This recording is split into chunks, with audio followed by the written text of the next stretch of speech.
సచివాలయంలో ముఖ్యమంత్రి చంద్రబాబు అధ్యక్షతన మంత్రివర్గ సమావేశం ప్రారంభమైంది. మరింత సమాచారం మా ప్రతినిధి ధనుంజయ్ ప్రత్యక్ష ప్రసారం ద్వారా అందిస్తారు.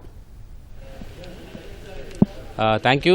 సీఎం చంద్రబాబు అధ్యక్షతన కొద్దిసేపటి క్రితం కేబినెట్ అయితే భేటీ అయింది. కొన్ని కీలకమైనటువంటి అంశాలపైనే ఇవాళ రాష్ట్ర కేబినెట్లో చర్చించబోతున్నారు. ప్రధానంగా పెట్టుబడుల ప్రోత్సాహక సీఎం చంద్రబాబు అధ్యక్షతనే జరిగినటువంటి పెట్టుబడుల ప్రోత్సాహక బోర్డులో తీసుకున్నటువంటి నిర్ణయాలకు ఇవాళ రాష్ట్ర కేబినెట్లో కూడా ఆమోదం తెలియజేసే అవకాశం ఉంది. మొత్తం 11 సంస్థలకు సంబంధించినటువంటి ప్రతిపాదనల్ని పెట్టుబడుల ప్రోత్సాహక బోర్డు ఆమోదించింది. యథాతథంగా వాటినే ఇవాళ రాష్ట్ర కేబినెట్లో కూడా చర్చించిన నిర్ణయం తీసుకోబోతున్నారు. అలాగే దీనికి సంబంధించి మొత్తం 33,000 కోట్ల రూపాయల విలువైనటువంటి పెట్టుబడులు రాష్ట్రానికి వచ్చేందుకు వీలుగా ఈ పెట్టుబడుల ప్రోత్సాహక బోర్డు ఆమోదం తెలియజేసింది. దీన్ని యథాతథంగా రాష్ట్ర కేబినెట్లో కూడా ఆమోదించబోతున్నారు. అలాగే 35,000 మందికి ఉద్యోగాలు కల్పించే అంశంపై కూడా ఇదే పెట్టుబడుల ప్రోత్సాహక బోర్డు ఆమోదించింది. యథాతథంగా దీంట్లో కూడా కేబినెట్లో కూడా దీనికి చర్చించున్నారు. అలాగే ఈ ప్రాజెక్టులకు సంబంధించి 1,000 కోట్ల రూపాయల పెట్టుబడులకు ఆమోదాన్ని కూడా రాష్ట్ర కేబినెట్ తెలియజేయనుంది. ఇక ఎనర్జీ, టూరిజం అలాగే ఎలక్ట్రానిక్స్ రంగాల్లో ఈ 35,000 మందికి ఉద్యోగాలు వచ్చే విధంగా ప్రతిపాదనలు అయితే పరిశ్రమల శాఖ ప్రతిపాదించింది.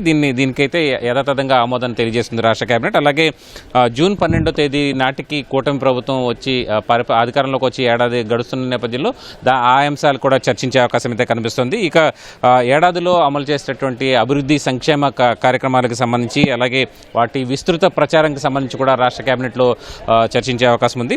ఇక ప్రధానంగా ఉద్యోగుల బదిలీలకు సంబంధించి ఇటీవలే రాష్ట్ర ప్రభుత్వం మార్గదర్శకాలు కూడా ఇచ్చింది. దానికి సంబంధించినటువంటి అంశాలపై కూడా కేబినెట్లో చర్చించే అవకాశం ఉంది. ఇక వివిధ సంస్థలకు భూ కేటాయింపులకు సంబంధించినటువంటి అంశాలపై కూడా రాష్ట్ర కేబినెట్లో చర్చించే ఆమోదాన్ని తెలియజేయనుంది.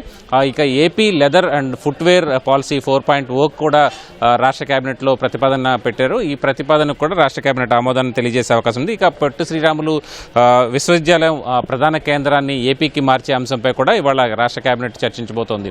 ఇక మరొక కీలకమైనటువంటి అంశంగా చెప్పుకోవాల్సిన అంశం ఏంటంటే మొత్తం 24 అంశాల అజెండాగా రాష్ట్ర కేబినెట్ చర్చించబోతోంది. అలాగే ప్రధానంగా పౌర సరఫరాలకు సంబంధించి గత ప్రభుత్వం ఏర్పాటు చేసినటువంటి ఎండియూలు మొబైల్ డిస్పెన్సింగ్ యూనిట్లను రద్దు చేసే అంశాన్ని కూడా ఇవాళ కేబినెట్లో చర్చించి నిర్ణయం తీసుకునే అవకాశం ఉంది. ఎందుకంటే ఇక నుంచి వచ్చే నెల నుంచి కూడా రేషన్ షాపుల నుంచే రేషన్ చౌక దుకాణాల నుంచే బియ్యాన్ని అలాగే ఇతర సరుకులను కూడా సరఫరా చేయాలని చెప్పి నిర్ణయించారు. ఎందుకంటే ఇప్పటికే మొబైల్ డిస్పెన్సింగ్ యూనిట్ల పైన వివాదం నడుస్తుంది. కొంత బియ్యం అక్రమ రవాణా జరుగుతుందన్న ప్రచార నేపథ్యంలోనే రాష్ట్ర ప్రభుత్వం ఈ నిర్ణయం తీసుకోబోతోంది. మొబైల్ డిస్పెన్సింగ్ యూనిట్లను రద్దు చేసి ఇక నుంచి రేషన్ దుకాణాల ద్వారా మాత్రమే ఈ బియ్యం అలాగే ఇతర సరుకులు పంపిణీ చేసే విధంగా రాష్ట్ర కేబినెట్లో చర్చించి నిర్ణయం తీసుకుని పోతున్నారు.